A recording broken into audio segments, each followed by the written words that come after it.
भगवान श्री कृष्ण ने गीता में बताया है कैसे भक्त उन्हें अत्यधिक प्रिय है। ढलना तो एक दिन है सभी को, चाहे इंसान हो या सूरज। भक्ति में स्थिर मनुष्य के लक्षण बताते हुए भगवान कहते हैं, जो मनुष्य किसी से द्वेष नहीं करता, सभी प्राणियों के प्रति मित्रता का भाव रखता है, सभी जीवों के प्रति दया भाव रखने वाला है, ममता से मुक्त, मिथ्या अहंकार से मुक्त, सुख और दुख को समान समझने वाला और सभी के अपराधों को क्षमा करने वाला। श्रीमद् भागवत में जड़ भारत की कथा आती है। लोगों ने उनको बहुत सताया, परेशान किया, किंतु उन्होंने किसी का विरोध नहीं किया, बल्कि यह सोचते रहे कि इससे मेरे पाप कर्मों का नाश हो रहा है, यह भगवान का विधान है, इससे मेरा कल्याण ही होगा। भगवान कहते हैं, हे अर्जुन, जो मनुष्य निरंतर भक्ति भाव में स्थिर रहकर सदैव प्रसन्न रहता है, दृढ़ निश्चित के साथ मन रहित इंद्रियों को वश में किए रहता है और मन एवं बुद्धि को मुझ में अर्पित किए हुए रहता है, ऐसा भक्त मुझे प्रिय होता है। जो मनुष्य न तो किसी के मन को विचलित करता है और न ही अन्य किसी के द्वारा विचलित होता है, जो परमहर्ष और भक्त से मुक्त है, वह मुझे अंत प्रिय है। सच्चे साधकों के लिए यह श्लोक अत्यंत उपयोगी है। भगवान के कहने का यह तात्पर्य है कि सच्चे भक्त को इस संसार में सही ढंग से रहना चाहिए कि उनके द्वारा किसी के मन को ठेस न लगे, जबकि इस दुनिया में ऐसे भी बहुत लोग मिलेंगे जो अकारण ही आपको सताना चाहेंगे, क्योंकि यह उनका स्वभाव है। भर्तृहरि अपने नीति शतक में कहते हैं, हिरण, मछली और सज्जन क्रम से घास, जल और संतोष पर अपना जीवन निर्वाह करते हैं। किसी ने कुछ नहीं कहते, फिर भी शिकारी, मछुए और दृष्ट लोग बिना किसी कारण के उनसे दुश्मनी रखते हैं और समय समय पर उन्हें दुख देते रहते हैं। जो मनुष्य किसी भी प्रकार की इच्छा नहीं करता है, जो शुद्ध मन से मेरी आराधना में स्थित है, जो सभी कष्टों के प्रति उदासीन रहता है और जो सभी कर्मों को मुझे अर्पण करता है, ऐसा व्यक्ति मुझे प्रिय होता है। किसी किसी व्यक्ति को तो भगवान के दर्शन की भी अपेक्षा नहीं होती। भगवान दर्शन दे तो आनंद और न दे तो भी आनंद। ऐसे निरपेक्ष भक्त के पीछे पीछे भगवान भी घुमा करते हैं। जो मनुष्य न तो कभी हर्षित होता, न ही कभी शोक करता, न ही कभी पछताता है और न ही किसी चीज की कामना करता है, जो सुबह शुभ और अशुभ कर्मों से ऊपर उठता है, वह भक्त मुझको प्रिय होता है। जो मनुष्य शत्रु और मित्र में मान तथा अपमान में सम्मान भाव से स्थित रहता है, जो सर्दी और गर्मी में सुख तथा दुख आदि दर्दों में भी सम्मान भाव से रहता है और जो दूषित संगति से मुक्त रहता है, वह मेरा प्रिय भक्त है। यहाँ भगवान बताना चाहते हैं कि साधारण मनुष्य धन दौलत और अनुकूल परिस्थितियों में प्रसन्न होता है तथा विपरीत और दुख की घड़ी में रोने धोने लगता है, किंतु एक सच्चा साधक सुख और दुख दोनों को प्रभु का प्रसाद मानकर सदा प्रसन्न रहता है।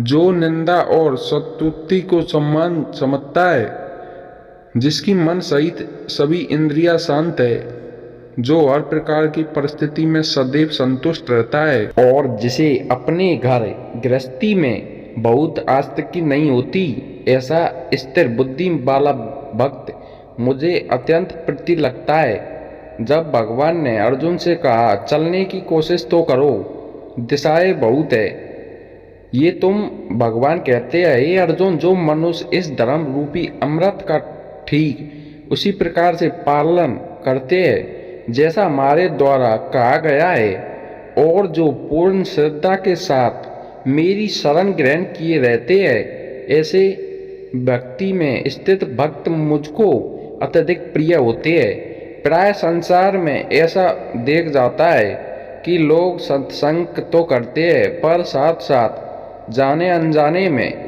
सुकुसंग भी करते हैं। संयम में तो करते हैं पर कहीं न कहीं असंयम भी होता रहता है। साधना तो करते हैं पर साथ ही असाधना भी चलती रहती है। जब साथ साधना के साथ असाधना या गुणों के साथ अवगुण रहते हैं तब तक साधना की असाधना और भक्ति की भक्ति पूर्ण नहीं होती, क्योंकि गुण अवगुण और संयम असंयम उनमें भी पाए जाते हैं। जो सच्चे साधक या भक्त नहीं है, इस जगत में पाप करना आसान है और पुण्य करना कठिन है। लोग पुण्य तो बहुत करते हैं लेकिन पाप को छोड़कर नहीं, इसलिए पुण्य को जितना फल मिलना चाहिए उतना मिल नहीं पाता। इसलिए इस विषय में हमें विशेष सावधान रहना चाहिए। यदि हमारे व्यवहार और वृत्ति में कोई दोष हो तो उसे दूर करने की कोशिश करनी चाहिए। यदि कोशिश करने के बावजूद भी दूर न हो सके तो प्रभु से प्रार्थना करनी चाहिए। महाभारत की कहानियाँ आज भी प्रसंगित है। महाभारत में भगवान श्री कृष्ण के द्वारा बोले गए अनमोल वचन आज भी लोगों के जीवन में लागू होते हैं। महाभारत को पंचम वेद कहा गया है। अगर महाभारत में भगवान श्री कृष्ण के द्वारा बोले गए उक्तियों को अपने जीवन में आत्मसात कर लिया जाए तो जीवन सार्थक हो जाता है। आज यहाँ हम जानेंगे भगवान श्री कृष्ण के ऐसे ही अनमोल वचनों को। कर्म का फल ही व्यक्ति को उसी तरह ढूंढ लेता है जैसे कोई बिछड़ा सैकड़ों गायों के बीच अपनी माँ को ढूंढ लेता है। आत्मा ना जन्म लेती है ना मरती है। इसे जलाया जा सकता है, नहीं इसे भिगोया जा सकता है। आत्मा अमर व अविनाशी है। इस संसार में कुछ भी स्थायी नहीं है। आत्मा शरीर को वैसे ही छोड़ देती है जैसे मनुष्य पुराने कपड़ों को उतार कर नए कपड़ों धारण कर लेता है। मन शरीर हिस्सा है। सुख दुख का एहसास करना आत्मा का नहीं शरीर का काम है। मान अपमान लाभ हानि खुश होना दुखी होना सब मन की शरारत है। जब इस संसार की स्थायी नहीं है तो इस संसार की कोई वस्तु कैसे स्थायी हो सकती है। मैं सभी जीवों में विद्यमान हूँ। मैं चींटी में भी विद्यमान हूँ और हाथी में भी विद्यमान हूँ। सारे रिश्ते नश्वर है और केवल शरीर से जुड़े हुए। जैसे ही व्यक्ति की मृत्यु हो जाती है आत्मा शरीर को छोड़ देती है। आत्मा का शरीर से जुड़े रिश्ते से कोई नाता नहीं रह जाता। मेरे भी कई जन्म हो चुके हैं, तुम्हारे भी कई जन्म हो चुके हैं। ना तो मेरा आखिरी जन्म है और ना यह तुम्हारा आखिरी जन्म है। वर्तमान परिस्थिति में जो तुम्हारा कर्तव्य है वही तुम्हारा धर्म है। धर्म व्यक्तिगत होता है। मैं किसी के भाग्य का निर्माण नहीं करता, ना ही किसी के कर्म फल में दखल देता हूँ। व्यक्ति या जीवन का कर्म ही उसके भाग्य का निर्माता होता है। क्रोध इंसान का सबसे बड़ा शत्रु होता है। क्रोध आने पर इंसान की सोचने समझने की शक्ति खत्म हो जाती है। उस व्यक्ति को पतन में ज़्यादा समय नहीं लगता। व्यक्ति का कर्म करने से कभी छुटकारा नहीं पा सकता है। इसलिए तुम्हें हमेशा कर्म करते रहना चाहिए, क्योंकि कर्म के बिना तुम्हारे शरीर का निर्वाह भी नहीं हो सकता है। परिवर्तन ही संसार में स्थायी है, इसलिए परिवर्तन से नहीं घबराना चाहिए। मन करता है निरंतर में रखना। किसी घोड़े के जब नवजात शिशु को निर्णय में रखने जितना कठिन होता है। जीवन में कभी निराश नहीं होना चाहिए, क्योंकि कमजोर आपका वक्त होता है, आप नहीं। वह सब कुछ करो जो तुम्हें करना है, लेकिन लालच से नहीं, अहंकार से नहीं, वासना से नहीं, ईर्ष्या से नहीं, बल्कि प्रेम करुणा नम्रता और भक्ति के साथ जिस इंसान के चारों तरफ नकारात्मक लोग रहते हैं उस इंसान का मंजिल से भटकना जाना तय है। बुरे कर्म करने नहीं पड़ते, हो जाते हैं, और अच्छे कर्म होते नहीं, करने पड़ते हैं। राधा ने श्री कृष्ण से पूछा, प्यार का असली मतलब क्या होता है? श्री कृष्ण ने हंसकर कहा, जहाँ मतलब होता है वहाँ प्यार ही कहाँ होता है। जीवन में कभी मौका मिले तो किसी के लिए सारथी बनना, स्वार्थी नहीं।